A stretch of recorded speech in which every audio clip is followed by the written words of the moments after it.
जबले फैसला ना हो तबले छोड़ावल न जाए। हाय हाय हाय हाय, जनता हाथ में मोड़ के रह गई।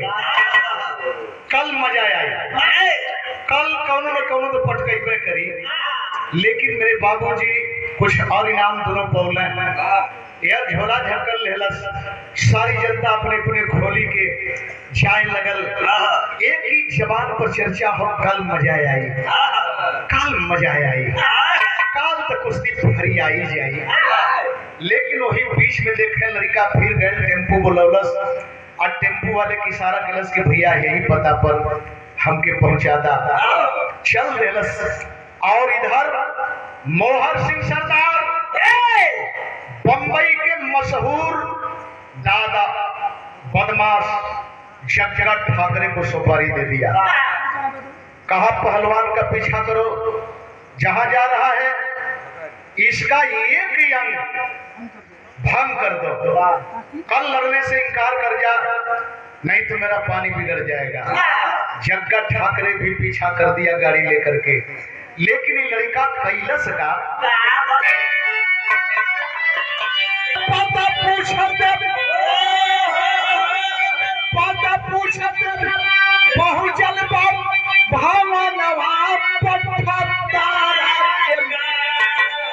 पीछे पीछे लगल है दुश्मनवा। कहाँ पहुंचल टेम्पू लेके? अर्जुन पहलवान है वही जाए के कपड़ा निकाल के टांगत वन चरपाई गिरा के बैठल तो तोले टेम्पू दरवाजे पर खड़ा हो। खोली के सामने टेम्पू खड़ा हो गल, यही है अंदर गया, देख के अर्जुन पहलवान खोली पलिए बैठाई हो। कहावा के तू रहवैया बचवा हवा कैसे गई आई हो। कहे पिता मोर हाय अर्जुन पहलवान 15 बरिस से तरसत बाब नया नवा पठतारा। हाय हाय हाय, वही तो बजला है अखाड़े में। बेटा यहाँ कैसे लगल कहे ए उस्ताद, आप बढ़िया पहलवान हुआ, हमारो बाप पहलवान हुआ अर्जुन ना हो, यही बंबई में हुआ है एड्रेस है, आप जरूर जानत होइए हमारे बाप के। कल अर्जुन नाम हो, अर्जुन, हाँ अर्जुन। गला मिला के अर्जुन पहलवान रोवन लगे पिलखाई हो। कैसे रहल बचवा कैसे बाटी तुहरी माई हो। अरे कैसे बारी तारा मरी माया नवा पट्टा तारा के तोहरे देख बिन तरसत नया नवा पट्टा तारा के।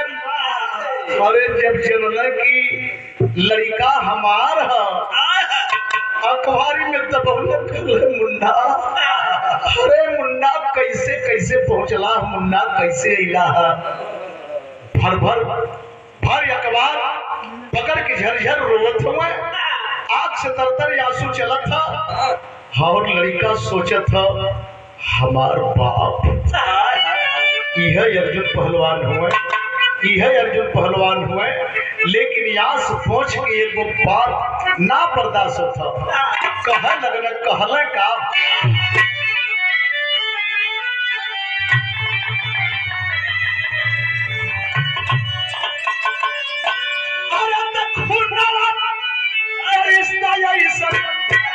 रिश्ता कौन नहीं रे बचवा। भइली जब खड़वा पर हाथवा रे तो